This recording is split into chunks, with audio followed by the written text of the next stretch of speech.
1982 Footballer of the Year was Steve Perryman, and he said he was surprised when he won the award because he played alongside greats like Hoddle and Ardiles in that Tottenham midfield. But what was it about Steve that saw him voted Footballer of the Year ahead of them? Just the mention of Stevie boy, it brings a smile to my face because it's no secret that we're good pals. And I was first introduced to him when he was 17 years old. And Bill Nicholson called me over and he said, Dorman, he said, I want you to meet Steve Perryman. He's a diamond of a prospect. And this was very rare for Bill to praise any player. He was a miserly man with his praise. And Bill later told me that the reason he gave him such a big build-up is that he was throwing him in at the deep end. And at 17 years old, he wanted to give him confidence. Bill's appraisal proved so correct. I mean, he went on to play more than 800 games for Tottenham. And the reason he won the award that year was not because of his individual flair, it was because of his team play. He motivated that side that won back-to-back FA Cup finals. And he was the boy who was here, there and everywhere. He must have trodden every inch of that the old White Hart Lane pitch. He knew every blade of grass because he trod on it at some stage during every match he played. A boy of atomic energy and always gave 110%. And the sort of player that any team wants ahead of the flair players, I promise you. So he was made captain of Spurs aged just 20. What was it about Steve that made him a leader at such a young age? Well, you used the word leader. He was a born leader. He was the sort of guy.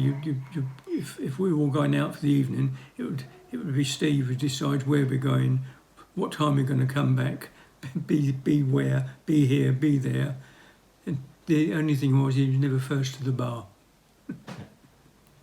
And you mentioned just how many games Steve played for Tottenham, and he's still the club's record appearance maker. And he even stayed with the club following the relegation in 1976. Is there a better example of a player more dedicated to Spurs than Steve?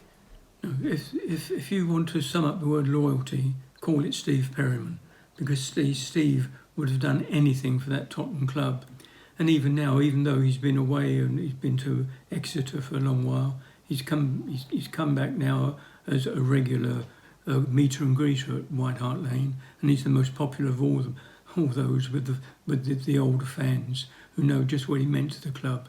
He's not a big man, Steve, but he's a giant in my eyes, and he was the one who I would say was next to Dave Mackay the most important player Tottenham have ever had.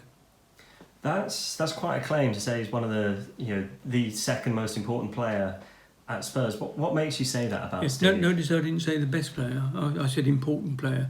Important in as much as he was the leader in the dressing room. He's the leader on the pitch. Very, very similar to Dave Mackay. Except Dave would say in the Scottish growl that he used to frighten the lives out of people. But Steve, he would use a flurry of F words. Still does to this day. He doesn't know how to stop using the F word, but he could never take offence. But it motivated people, and he was the man who would make you want to go the extra mile. He became good friends with Ozzy in the Tottenham midfield, and do you think their friendship helped them on the pitch as well? Yes, no, without question. It was not only a friendship; it was a respect.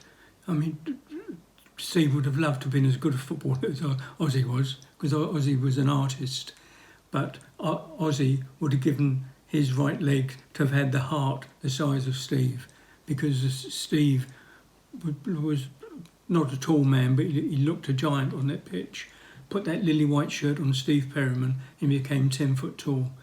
And he was the man all the other players looked up to lead them, and he never let them down.